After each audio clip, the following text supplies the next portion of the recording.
Chess Rahul Gandhi, ప్రపంచ chess champion Gary Kasparov, ఈ ముగ్గురికి లింక్ ఏంటి?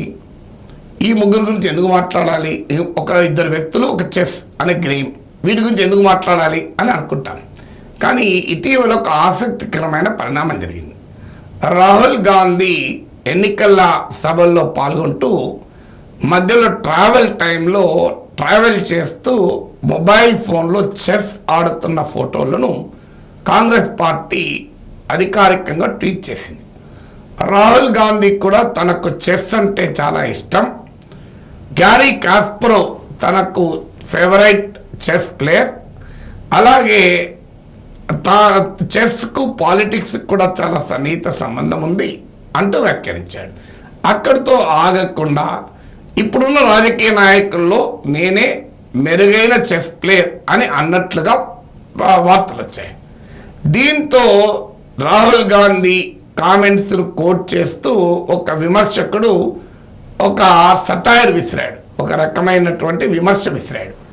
ఆ సటైర్ ఏంటి అంటే, విశ్వనాథన్ ఆనంద్, గ్యారీ కాస్పరోవ్ల లాంటి ప్రపంచ ప్రఖ్యాత ప్లేయర్స్ ఇప్పుడు రిటైర్ అయ్యారు కనుక వారు భారతదేశంలో ఒక గొప్ప మేధావితో ఎదుర్కొని ఓడిపోవాల్సిన అవసరం రాలేదు అంటూ రాహుల్ గాంధీని ఉద్దేశిస్తూ వ్యాఖ్యానించారు.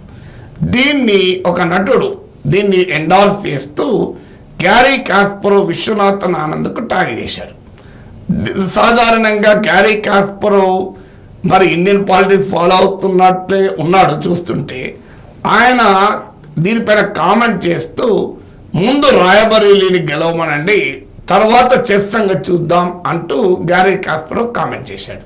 ఇంకేముంది, సో రాహుల్ గాంధీ నా ఫేవరెట్ ప్లేయర్ అన్న గ్యారీ కాస్పరోవే ఒక రకంగా రాహుల్ గాంధీని చెస్ సంగతి తర్వాత చూద్దాం, గ్యారీ కాస్పరోవ్ విశ్వనాథన్ ఆనందం గెలవడం తర్వాత చూద్దాం, మొదలు మీరు రాయబరేలీ గెలవండి అనడంతో భారతీయ జనతా పార్టీకి ఒక బ్రహ్మాండమైన ఆయుధమైంది.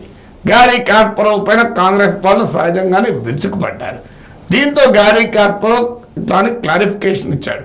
నేను కేవలం జోక్ చేశాను, నా ఇష్టమైన క్రీడ అయిన చెస్ ఒక భారతదేశానికి చెందిన ప్రముఖ రాజకీయ నాయకుడు ఆడుతున్నాడని చూసి నేను ఒక నవ్వుతూ జోక్ చేశాను, నా జోక్ భారత రాజకీయాలపై ఇంత ప్రభావం చూపుతుందని అనుకోలేదు అంటూ కాస్పరోవ్ క్లారిటీ ఇచ్చాడు.